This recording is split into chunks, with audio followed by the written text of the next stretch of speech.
欢迎观看老爸的时光。今天给大家分享一道外酥里软，吃起来香甜可口的玉米饼。像这种传统的手工饼现在都不太好买了，可能很多朋友都没吃过，都是老爷子几十年前做的饼了。这道饼别管是凉着吃还是热着吃啊，我敢保证只要吃上一口绝对会上瘾。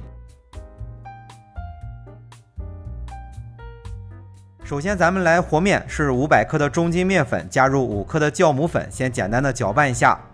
接着再加入350克的水，和成一个面团就行了。这种发面饼需要急火快烤，所以和面的时候水加的会稍微多一点。和面非常的简单，就把面粉搅拌成絮状之后，简单的揉一揉。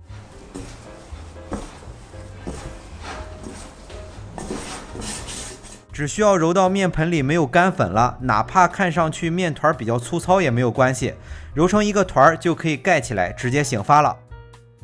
那做饼肯定少不了油酥，趁着醒发的时间咱们来做。今天做的是玉米口味的饼，所以再准备500克的玉米粉，加入150克的白砂糖，简单的搅拌一下。玉米粉要用比较细的，接着再加入200克的熟油，把材料和均匀。由于玉米粉不能放在热油里去炸，可以把油加热放凉了来用，用熟油做出来的饼会更香。视频里是用的花生油，因为我们这边经常吃，我觉着做出来的饼也很香。如果觉着花生油的味道比较重，吃不上来，可以换成玉米油。这一步很简单，就把油和玉米粉和均匀就行了。那接下来再准备少许面粉做的油酥，面粉可以放在热油里直接去炸，就直接加热100克的油，加热到微微有一点冒烟，要先关掉火，再加入100克的面粉，搅拌均匀放凉就是油酥了。油酥不易变质，用不了的可以放在冰箱里储存起来，下次拿出来搅拌均匀就可以直接来用了。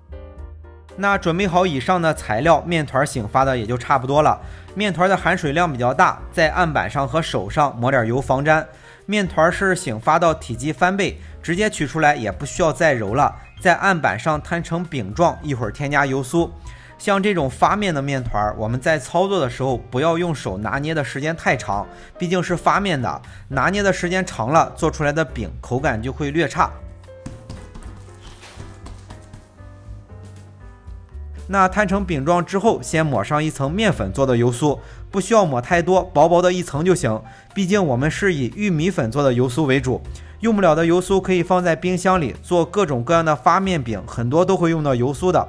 那为什么要先抹上一层面粉做的油酥？是因为玉米粉太粗了，在烤的时候锁不住面团里的水分。抹上一层面粉做的油酥之后，然后像视频里这样，边轻轻的往后蹬着，边卷起来，面团就一层一层的裹上油酥，就能更好的锁住面团里的水分，烤出来的饼不但更香，而且外酥里软。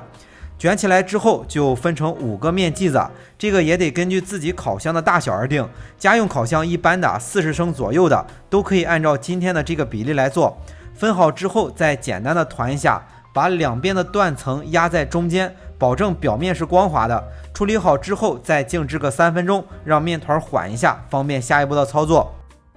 那面团松弛了一会儿之后，就把面团摊平，包上刚才准备的玉米粉做的油酥。玉米粉的油酥同样是分成5份，可以全部用完。那擀面皮的时候反过来擀，这样把油酥铺上之后卷起来，表面光滑的一面就在外面了。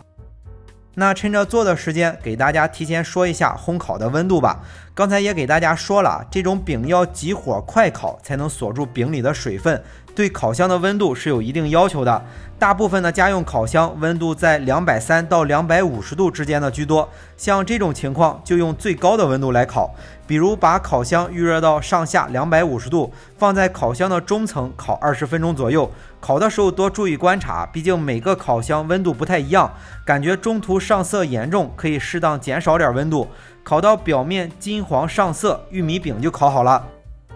那包上玉米油酥，卷起来之后在中间切开，然后切面冲上，简单的擀一下，放在烤盘里，一个饼胚就做好了。40升左右的烤箱配套的烤盘正好是一盘的量。这道饼也是老爷子几十年前做的一种饼了，现在都买不到了，保证没有吃过的朋友只要尝上一口绝对会上瘾。焦酥的外皮里面包裹着香甜的玉米，外酥里软，凉着吃热着吃都是很好吃的，朋友们可以大胆尝试。好了，为了方便大家去记视频中所需要的材料，视频下方的备注栏或留言区有文字版的配料，有问题可以在留言区留言。大家如果喜欢老爸做的美食，记得帮忙关注点个赞，谢谢大家。那今天的这期视频到这里也就结束了，也祝大家生活愉快。